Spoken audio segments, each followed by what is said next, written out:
Gotta get used to turn that music off. What's up, New York Mets Nation? Welcome to the Bat Cave. I'm your host, the Bat Fry, Kenny Fry, and it's Hump Day. What? Hump Day.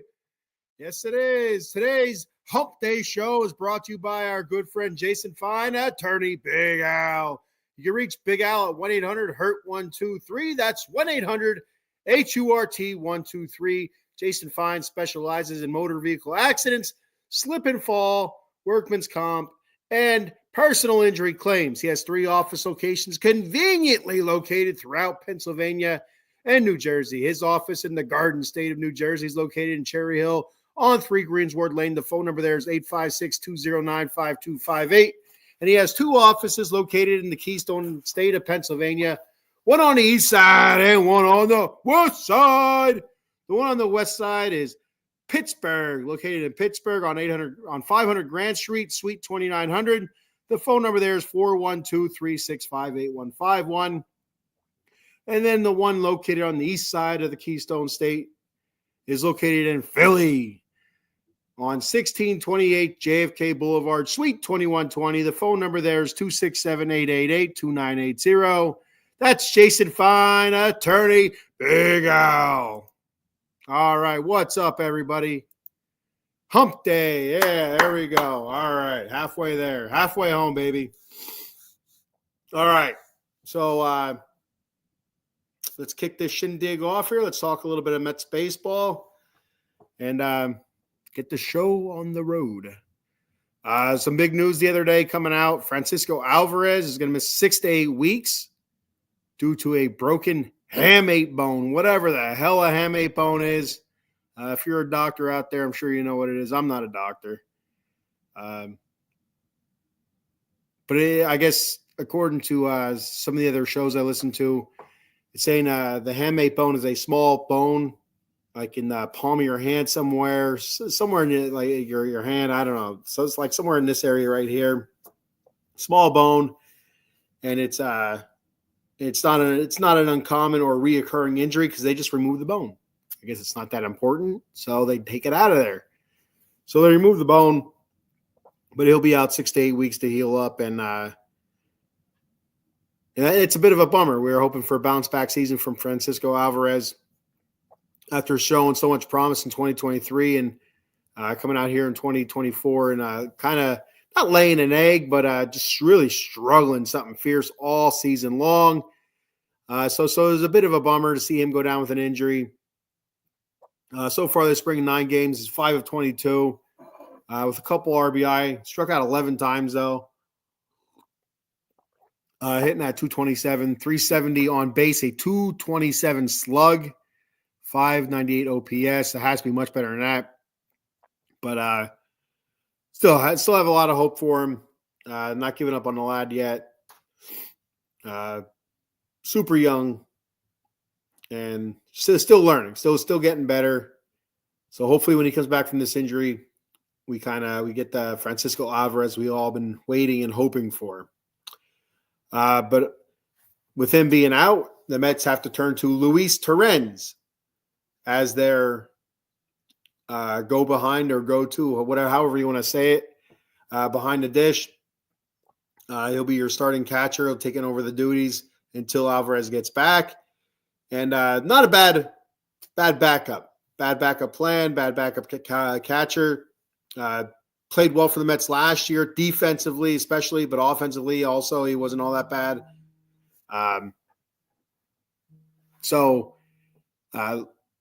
Luis Torrens was 6 of 22, hit 273. So far this spring hitting 273. 304 on base, a 409 slug with a 713 OPS. Not bad. He had a 2-run shot the other day, so he has a home run, a couple RBI, 4 RBI. The one big thing that's impressive about him is he's been timed his pop time 1.87 with 9. That's in the 94th percentile for pop time. So he's fantastic there. Last year threw out 46.4% of base runners. So great there. In the couple days ago, I think it was Monday, where he hit that home run in the game. Also, I think it was against the Cardinals. He also picked a guy off of first base. So there's that too. Now, the other question is who's going to be backing up Luis Torrens. Now, you have to figure the backup catcher probably isn't going to see the field a whole lot over these next 6 to 8 weeks. But you figure, there's going to be a few times, 3, 4, 5 times that the backup catcher is going to be needed. And right now, it's looking like Jackson Reitz, who's bounced around a little bit, but he also came from the Milwaukee Brewers. So there's some, they're familiar with him.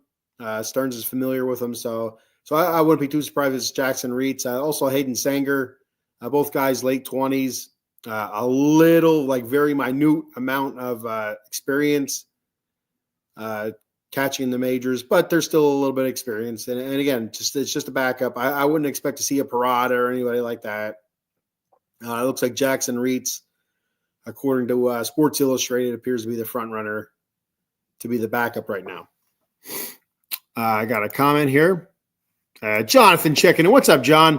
He says, hump day. Yeah, buddy, Nimmo and Alvey should start the season on the 60-day IL, and Beatty should start the season at second base, and McNeil should be our left fielder.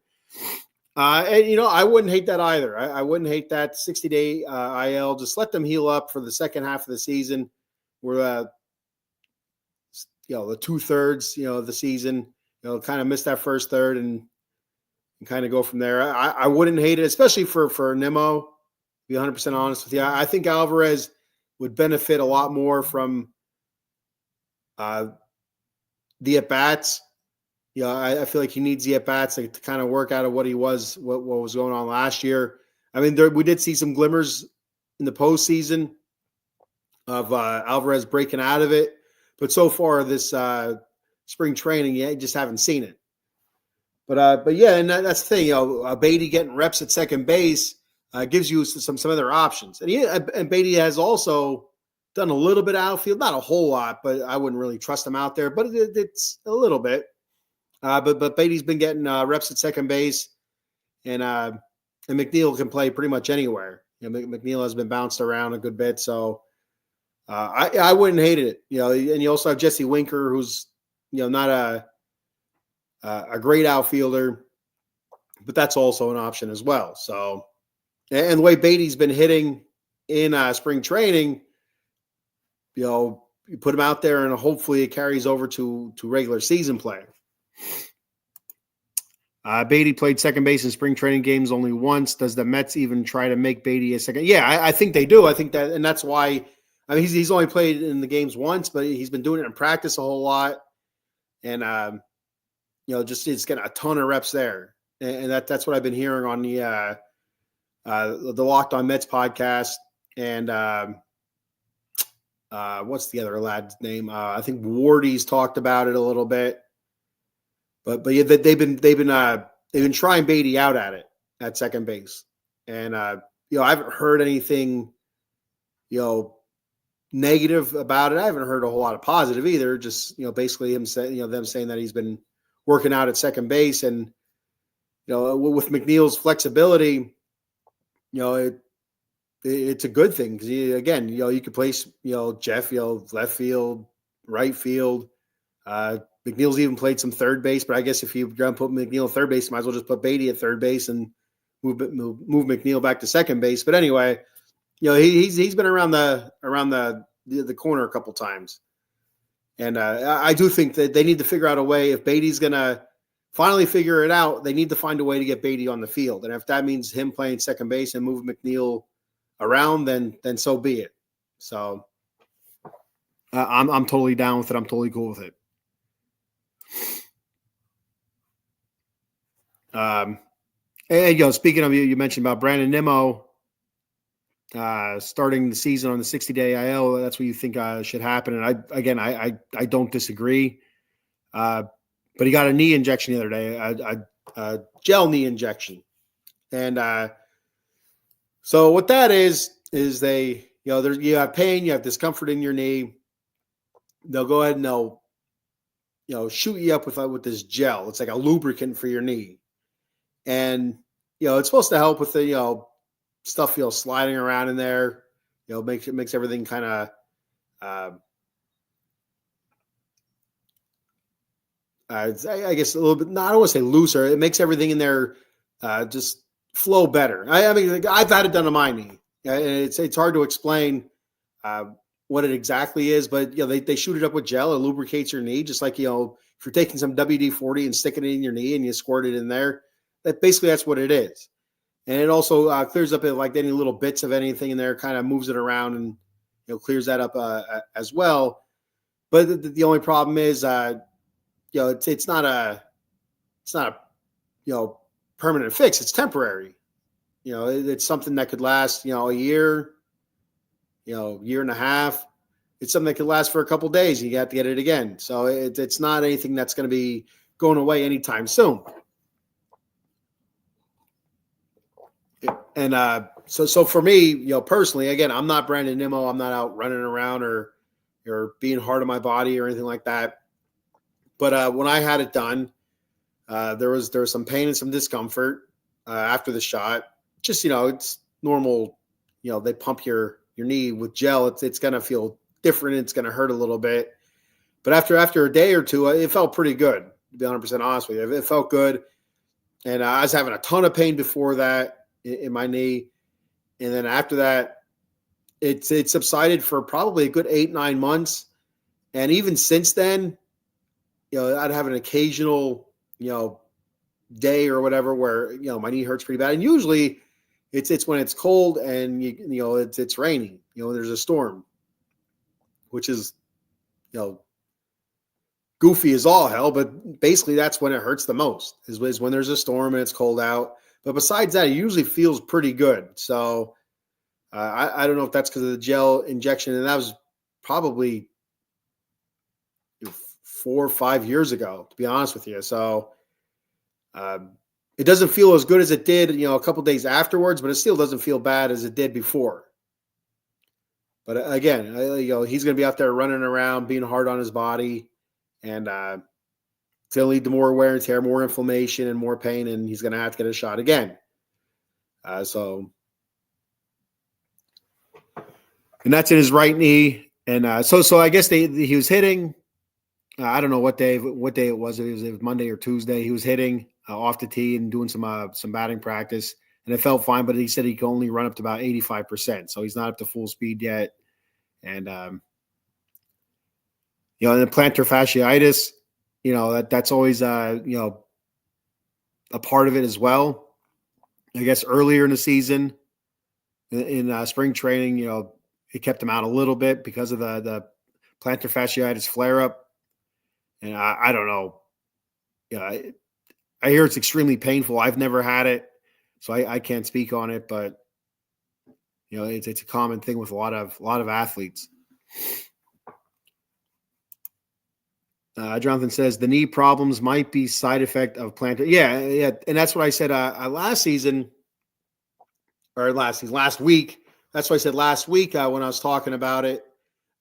Sometimes you get injured and you overcompensate, and so who knows, if there was another injury or whatever, he overcompensated, and or no, if he had the plantar fasciitis, you overcompensate to the other leg. I don't know. I'm not 100% sure which leg the plantar fasciitis was on, but a lot of times I know I had my ACL surgery back when I was a sophomore in high school, many moons ago, and it took me a long time to be confident in my right leg. So I was putting a lot of stress on my left leg. And, about a year and a half later is when I hurt my left knee, and I kind of ignored it, so I can get through my senior season of football and in my last year playing of baseball. And then after I had surgery on it, but, when you overcompensate, when you have an injury like that, you overcompensate and it wears and tears on, the other appendages, the other body parts that are being that are taking up that overcompensation, whether it's a back, a hip, a knee, a foot, a calf, a leg, it's whatever it is, when it's lower body, it could be a multitude of things, but that's I think it is a side effect. I really do. I think, with the plantar fasciitis, whether it was the same leg or a different leg, it doesn't really matter because you're still going to overcompensate. You're going to walk on it gingerly which is causing stress to that same knee, that on the same leg as the plantar fasciitis, or if it's even the opposite leg, you're kind of hobbling a little bit, and you're throwing a lot more weight, a lot more stress on the other knee. So it absolutely, I believe that it's all connected. So, but hopefully he's all right. He gets the injection. He gets up to speed eventually, and he's good to go sometime this season. Hopefully it doesn't come to the 60-day IL where he has to sit out until June or whatever. But I wouldn't hate it either, like I said. But hopefully he comes back this season. If he came back, mid-April, I'd be fine with that too. But it's a long season. I want to see him healthy for the end of it. Hopefully a stretch run into the playoffs. But the man needs to play. He needs to play. So we'll see what happens. Yeah, I don't know. I'm pretty sure he was ruled out for opening day. So I wouldn't expect him then. But if everything goes well, maybe we'll see him mid to late April. Opening day is like a little over 2 weeks away. So, March 27th. Today's the 12th. So, 15 days away. I don't think we see Brandon Nimmo opening day. Sean Manaea, speaking of not seeing anybody opening day, excuse me. Sean Manaea was supposed to have his oblique re-imaged Monday or Tuesday. I haven't seen anything or heard anything as to how that went. It's only Wednesday, so I don't know how quick they get results back. And not only am I not a doctor, I'm also not a X-ray or imaging tech, so strike them off. But they do expect him to come out of that good, I guess. With everything that Sean Manaea has been telling the brass, he's feeling good and stuff like that. He's not feeling the pain. So hopefully those images come back good and he can start start his throwing regimen ASAP and get back on the bump. Hopefully sometime late April, early May, maybe. We'll have to wait and see. But picking up the slack, we have a couple guys picking up the slack so far with Manaea out and Frankie Montas out and whatnot. Clay Holmes. He continues to pitch a good spring. He pitched, I'm not sure what day it was, a couple days ago. Went 3 2/3 innings, threw 67 pitches. It's the most he's thrown in his career. He's never went over 50 pitches, or he went over 50 pitches once in his career. That's what I meant to say. So that's good to see. And so far this spring, 3 games pitched, 9 2/3 innings pitched, 2 hits, 4 walks, 13 Ks. And his outing the other day was 3 walks, 8 strikeouts, the 67 pitches. And, he has it clicking. The 3 walks was a little bit concerning. I think it was against the Cardinals. But I'm not overly worried about it. His other starts, were fine. And I'm not worried about it. We'll see what happens, though. He really has a sinker, his slider, sweeper, working on a new changeup that seems to be working out well for him. And everything seems to be clicking right now. So hopefully he carries that into the regular season and continues his success. I mean, I don't know, that there is a possibility he starts opening day for the Mets. I'm not really sure if that's the route they're going to go, if they're going to, start with Clay Holmes and work the back half of the rotation and then come home for the home opener and start Senga maybe or Peterson. I'm not really sure what their plans are for the rotation yet as to who's going to start opening day and all that other good stuff. You want to start the season off right. So, common sense would tell you start off with the guy that's been pitching the best in the spring. And if you do that, it'd probably be Clay Holmes. Jonathan says, I'm really down on Alvey for the following reasons. He's always injured. Got a new swing and looks terrible, and I'd rather have Turen starting at catcher. I mean, you're not wrong. You're 100% not wrong. And I just feel like it won't happen for a couple different reasons. One is Alvarez's age. He's so young, and he's still coming into his own. Two, they've seen what he could do, and I feel like they're still holding out for that. And three, I don't know. Let's stick with 1 and 2. Age and potential and whatnot. So I mean, if you look at Torrens, last season alone, had a better offensive season. Now, granted, it was I think a smaller sample. So no, maybe it was about the same.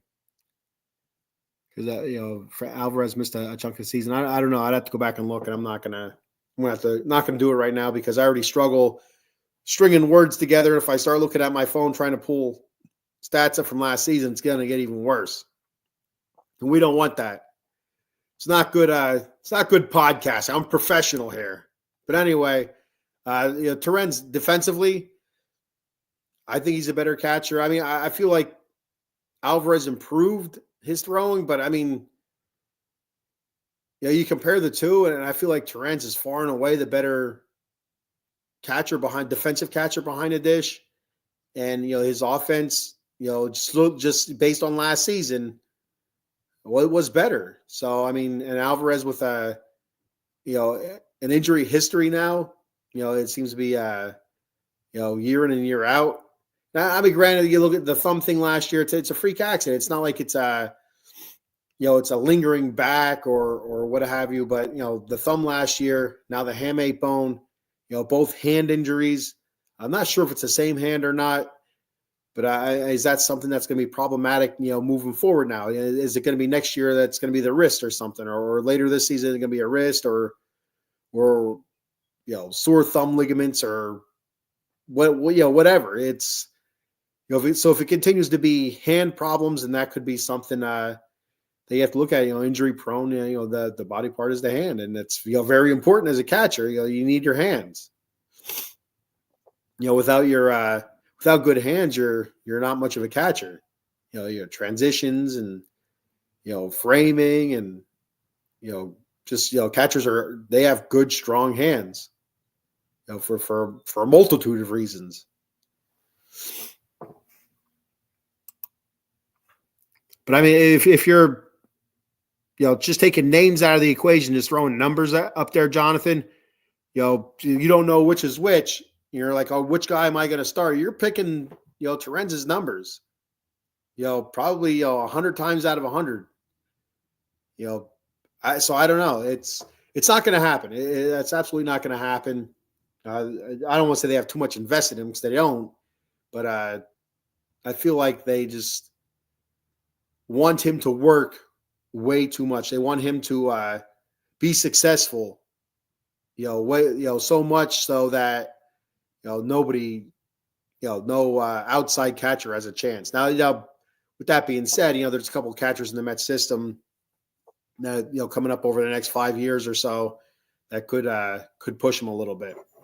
Like the international lad they got last year. I don't know his name. I'm not really up on that. And there's another catcher too. I can't remember what his name was either, that the Mets seem to be high on. And it did not Kevin Parada. Unfortunately, Kevin Parada seems to have fallen flat so far.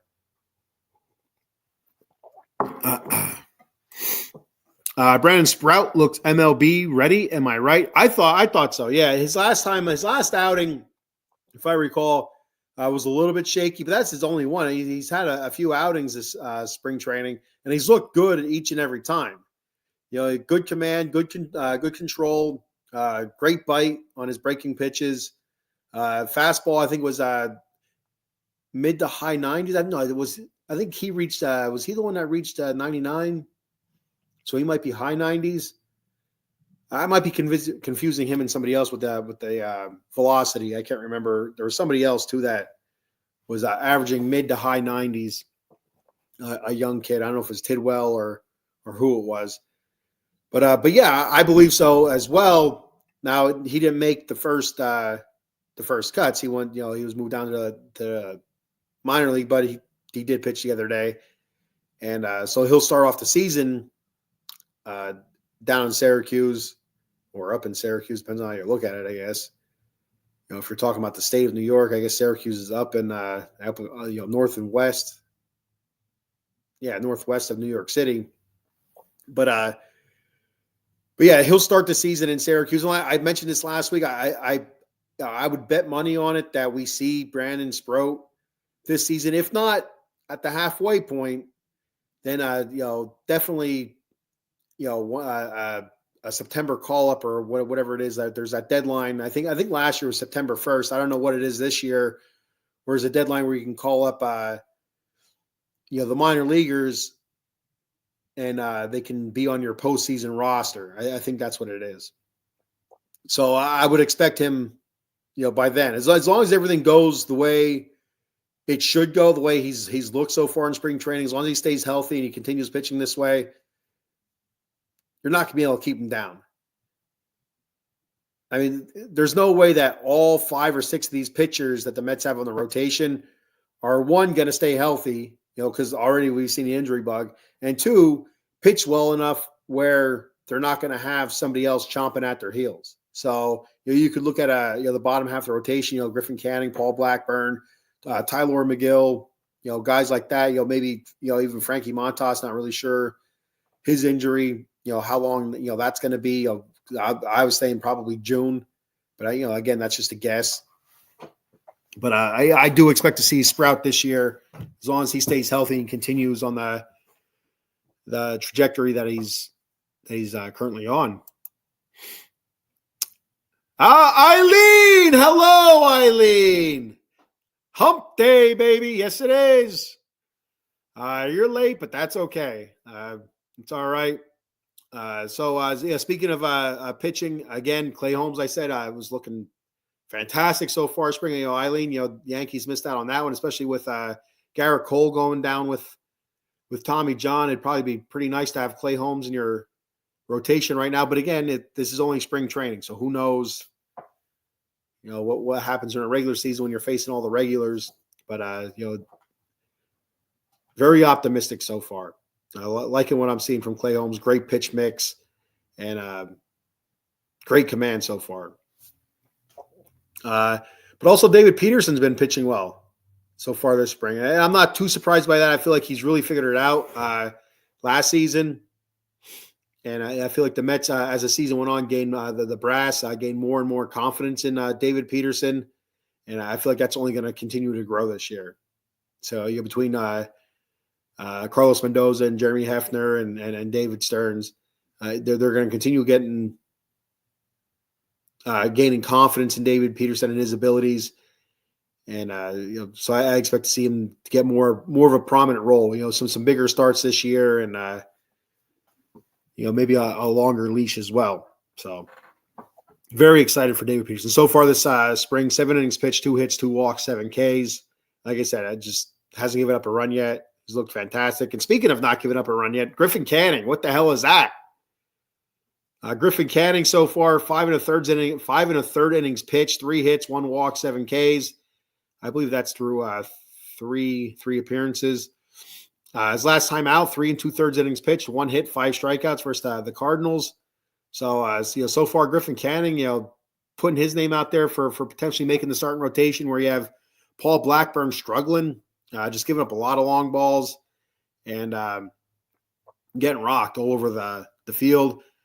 3 games so far, 4 2/3 innings pitched, 8 hits, 7 runs, 6 earned runs, 2 home runs, 4 walks, and a strikeout so far this spring. And he was asked about it, and he said that they're working on certain things. It's not really about what the outcomes are, what the stats look like, but they're working on him ramping up his velocity, working on his location, and working on different ways, different breaking pitches, different ways of using them, different parts of the counts, and just the basic stuff. It's not really what happens to these pitches, I guess, but how he's figuring out how to execute them where they are successful. I guess is what I'm trying to say. That's what they're trying to do. But I have zero confidence in Blackburn. I don't have any confidence in Griffin Canning either, to be 100% honest with you. I'm not really high on him. I'd rather see Tyler McGill, who hasn't given up a run yet this spring. I'd rather see him out there. Or is even Max Kranick. He's a starting pitcher that the Mets are kind of on the fence. Are they going to use him in the rotation? Are they going to use him as a long relief kind of guy out of the bullpen? So that remains to be seen. But he's pitched well so far this spring, not giving up a run. So a couple guys, throwing their names in the hat to make this starting day rotation. Starting rotation. And a lot of that, the Mets going to go 5, or they're going to go 6. From what I've heard from some of the other experts, the Mets don't need to start the season off with 6 starters just because the way some of these games are set up, that there are days off in between where Kodai Senga and some other pitchers will get the rest or the time in between that they're accustomed to or that they need. So there's all that. I did see an interesting clip this morning. I don't know if I think the game was from yesterday's game. I could be wrong, or it might have been 2 days ago. I'm not really sure.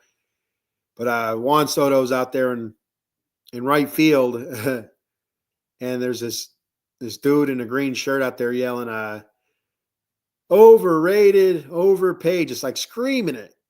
And Soto turns around and just kind of like stares at him. And one for me, I'm like, I don't know why Soto's even giving the guy the time of the day. I mean, if that's going to bother you, or you got to turn around and stare at the guy, he's in for a long season, man, because that's all he's going to hear everywhere he goes. He's going to hear overrated, overpaid, all that good stuff. And that's what happens when you're the you're the highest paid player in any sport, and 2, $765 freaking million. You're going to hear some taunts, some hurtful words. You're going to hear them, and you can't let that shit bother you. And for him to turn around and kind of give that guy the satisfaction of staring at him, I feel like that's a bad look for Juan Soto. But he did get his shot at the plate and did it a home run, and it the dude right at the dude in the green shirt, and he tried catching it, and he missed it, and he fell over, and he's trying to get up, and it looked like it almost hit him in the head. I don't know if it did hit him in the head or not, but it was pretty damn close. He had his hands up there, and it looked like the ball went right through the hands. If anything, it skinned the top of his hair and gave him a little bit of a buzz cut. But I thought that was pretty interesting, funny, and interesting as well. Just because I don't think a player of his caliber should let stuff like that bother him. He goes from the Yankee roll call, which I think is phenomenal. And I'll tell you, I love the Yankee roll call. I think it's a neat little thing they do at the start of the games, and to have each player acknowledge it, I think is just pretty cool. And I don't know how long they've been doing that for. I don't think it's been crazy long, but I don't know if it's even the same guy that does it every time. I'm not even sure about that. But I know I've seen the video on it a bunch of different times. I think that the Yankee roll call is pretty cool. But he goes from the Yankee roll call to being heckled by some goofy looking Floridian. So I mean, the dude was kind of weird looking, and what the hell am I to say? I feel like I'm kind of weird looking too, but I feel like that gives me the okay to call other folk weird looking. Just like the fat guy rules. If you're a fat guy, you can call another fat guy a fat guy because you're fat. But a skinny guy can't call a fat guy fat because he's not fat. He doesn't know. He doesn't understand the pain. He doesn't understand the pain behind those words. You're fat or whatever. But fat guy to fat guy, it's understood and it's acknowledged and it's okay. One, because it's almost like we're getting out the hurt and the anguish when we call another fat guy fat, and he understands it. So there's a gentle understanding between most fat people. Most, just like any kind of race or religion, you're going to have, some factions not getting along with each other, or a little bit more sensitive than others. But, for the most part, fat person to fat person are kind of kind to each other, and they understand what each other are going through and whatnot. So anyway, all right, what else do we got for the Mets? I think that's it. I mean, I don't know. Edwin Diaz not looking all that sharp yet. But I think, then again, he did have his typical Edwin Diaz type outing the other day, where he did walk the first couple batters and then strikes the next three guys out. That's kind of par for the course for Edwin Diaz. He wants to raise everybody's heart rate before he ends the show. So, all right. So that's all I have for today. Be sure to follow us for all of our shows at Out of the Box Sports, at OOT Box Sports on YouTube and X. Give us a subscribe and a follow. Appreciate it very much. For myself, you can follow The Batcave on X at The Batcave OOTBS. Give me a follow. I follow back. And all my shows are on, like I said, Out of the Box Sports, and also on my YouTube page at The Batcave _OOTBSE. I also do some other stuff on there. Go live every once in a while. I just started doing that. Whenever there's like breaking news with the Raiders or the Mets or the Kings or whatever, I go on there and do a 2, 3, 4 minute live and kind of talk about it real quick and remind everybody that I got shows coming up. And then I also want to do some goofy shit on there that I feel like will be a little bit of fun. I have an idea where I just throwing this out here. Let me know your thoughts. If you think it's stupid, I don't care if you think it's stupid or not, but let me know if you think it's stupid, and I'll put that in my pocket. But I had this idea where it's called This or That, where I do a little, just a little recording where I have two things that are alike but are still different. Like for instance, I have a Butterfinger and a Fifth Avenue bar. This or that. They're kind of alike, but not quite.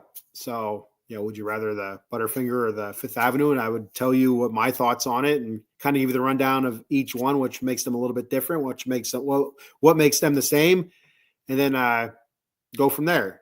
And I'll give you my opinion and what I think is the better of the two. So that, and not only with stuff like that, but with whatever, movies or sports related stuff, a lot of different content, but it's all going to be sporadic. If you want to help me out, check out W Energy Drink at www.w.gg. I always feel like I throw an extra W in there. I don't even know if I do or I don't, but once again, www.w.gg. Visit W Energy Drink. Check out all their fine energy drinks, also hydration drinks. They come in tubs. I got something like this. They come in tub form. These are the ones that I've tried so far. This one is Calio Cream. You can see that there. Mango and orange cream. That was the first one I tried. Then I went to the Dragonade, which has been my favorite so far. Dragonade, which is a dragon fruit and pink strawberry lemonade energy drink. I think that's fantastic. It's a gitterless energy drink. Contains coffee fruit extract. I'm not really sure what the hell that is, but it's something. So I just got a couple more in the mail I bought because I'm getting kind of low. But I just got this one for you anime fans. Solo Leveling, whatever the hell that is. But my daughter seems to know what it is. I don't. But this one is called Shadow Monarch Surge. Ooh. And this is a blue raz purple grape. And now I hate raspberry. So I was very hesitant in getting this, but I like grape. So I got it anyway. My thoughts on raspberry, if you're still watching, I appreciate it. But my thoughts on raspberry is insane, and but not that far fetched. I feel like raspberry is the bastard child of strawberry and blackberry. For instance, strawberry and blackberry went out on a date. I don't know who's the dude, who's the chick. I don't know. Yeah, I think strawberry's the chick and blackberry's the dude. I don't know. It's besides the point. But they go out on a date. They get drunk. They go back to Strawberry's apartment. They get busy, throw on a little bit of Barry White or whatever it takes. Maybe it's Marilyn Manson. I don't know. They're getting freaky deaky here. Whatever music they throw on, and what happens is a few months later, I don't know how long the gestational period is for a strawberry and a blackberry to have a baby, but if they did, the gestational period, whatever length that would be, I feel like is raspberry.